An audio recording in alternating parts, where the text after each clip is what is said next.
حضرت صعصع بن ناجیہ رضی اللہ تعالیٰ عنہ حضور کے ایک صحابی ہیں۔ دور جاہلیت میں ایک مالدار آدمی تھے اور وزادار آدمی تھے، ڈیرے دار کہتے ہیں آپ اپنے لفظوں میں۔ ایک مالدار وزادار ایسا شخص جس کے گھر سے لوگوں کو کھانا ملتا، کسی مسافر کو رات گزارنی ہوتی تو اسے چارپائی اور بستر نصیب ہوتا۔ جناب صعصع بن ناجیہ رضی اللہ تعالیٰ عنہ دروازہ رسول پہ آئے کلمہ پڑھنے۔ جب مسلمان ہوئے تو نبی کریم علیہ السلام کی بارگاہ میں عرض کرنے لگے، یا رسول اللہ صلی اللہ علیہ وسلم ایک بات پوچھنی ہے۔ حضور نے فرمایا پوچھو۔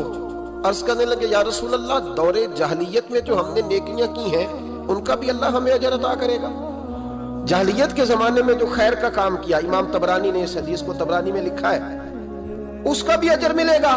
تو محبوب پاک علیہ الصلوۃ والسلام نے فرمایا تو بتا تو نے کیا نیکی کی؟ تو کہنے لگے، یا رسول اللہ صلی اللہ علیہ وسلم میرے 2 اونٹ گم ہو گئے، میں اپنے تیسرے اونٹ پر بیٹھ کر اپنے 2 اونٹ ڈھونڈنے نکلا۔ اے میرے کریم محبوب، اے محبوب دو عالم صلی اللہ علیہ وسلم، میں اونٹ ڈھونڈتے ڈھونڈتے جنگل کے اس پار گیا جہاں پرانی آبادی تھی، وہاں میں نے اپنے ان 2 اونٹوں کو پا لیا۔ ایک بوڑھا آدمی جانوروں کی نگرانی پہ بیٹھا تھا، اس کو جا کر کے میں نے کہا 2 اونٹ میرے ہیں۔ وہ کہنے لگا یہ تو چرتے چرتے آ گئے تھے، تمہارے ہیں تو لے جاؤ۔ انہی باتوں میں اس نے پانی بھی منگوا لیا، چند کھجوریں بھی آ گئیں۔ میں پانی پی رہا تھا، کھجور کھا رہا تھا کہ ایک بچے کی رونے کی آواز آئی۔ تو بوڑھا پوچھنے لگا، بتاؤ بیٹی آئی کہ بیٹا؟ میں نے فٹافٹ پوچھا، پھر اگر بیٹا ہوا تو کیا کرو گے؟ بیٹی ہوئی تو کیا کرو گے؟ کہنے لگا اگر بیٹا ہوا تو قبیلے کی شان بڑھائے گا، اگر بیٹی ہوئی تو میں ابھی اسے زندہ دفن کرا دوں گا، اس لیے کہ میں اپنی گردن اپنے داماد کے سامنے جھکا نہیں سکتا، میں بیٹی کی پیدائش پر آنے والی مصیبتیں برداشت نہیں کر سکتا، میں ابھی دفن کرا دوں گا۔ حضرت صعصع بن ناجیہ رضی اللہ تعالیٰ عنہ عرض کرنے لگے، یا رسول اللہ پڑھیے درود صلی اللہ علیہ۔ کہنے لگے، یا رسول اللہ صلی اللہ تعالیٰ علیہ وسلم، حضور یہ بات سن کے میرا کلیجہ نرم ہو گیا۔ میں نے اسے کہا پھر پتہ کرو بیٹی ہے کہ بیٹا ہے۔ اس نے معلوم کیا تو پتہ چلا بیٹی آئی ہے۔ میں نے کہا واقعی تو دفن کرے گا؟ کہنے لگا ہاں۔ میں نے کہا دفن نہ کر، مجھے دے دے، میں لے جاتا ہوں۔ یا رسول اللہ صلی اللہ علیہ وسلم، وہ مجھے کہنے لگا اگر بچی تمہیں دے دیں گے تو تم کیا کرو گے؟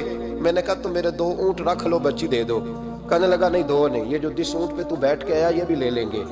جناب صعصع بن ناجیہ عرض کرنے لگے، اے محبوبہ میرے قریب رسول، میں نے نہ اس کو کہا ایک آدمی میرے ساتھ بھیج، مجھے گھر چھوڑ آئے اور اونٹ میں اسے واپس دے دیتا ہوں۔ یا رسول اللہ صلی اللہ علیہ وسلم، میں نے 3 اونٹ دے کے ایک بچی لی۔ حضور اس بچی کو لا کے میں نے اپنی کنیز کو دیا، نوکرانی کو۔ حضور میں روز جاتا، اسے دودھ پلا رہی ہوتی، حضور وہ اسے کھجور نرم کر کے کھلا رہی ہوتی۔ یا رسول اللہ وہ بچی میری داڑھی کے بالوں سے کھیلتی، وہ میرے سینے سے لگتی۔ حضور مجھے نیکی کا چسکا لگ گیا۔ پھر میں ڈھونڈنے لگا کون کون سا قبیلہ بچیاں دفن کرتا ہے۔ یا رسول اللہ میں ڈھونڈنے لگا، حضور میں 3 اونٹ دے کے ایک بچی لایا کرتا۔ یا رسول اللہ میں نے 360 بچیوں کی جان بچائی ہے، اور حضور میری حویلی میں 360 بچیاں پلتی ہیں۔ اے آمینہ کے لال بتا میرا مالک مجھے اس کا اجر دے گا؟ کہتے حضور کا تو رنگ ہی بدل گیا، داڑھی پہ آنسو گرنے لگے، اٹھ کے مجھے سینے سے لگایا، میرا ماتھا چوم کے فرمانے لگے، یہ تجھے اجر ہی تو ملا ہے، رب نے تجھے دولت ایمان عطا کر دی ہے۔ یہ اجر ہی تو ملا ہے کہ رب نے تجھے اسلام کی دولت دے دی، یہ اجر ہی تو ملا ہے، یہ ملا ہے اجر۔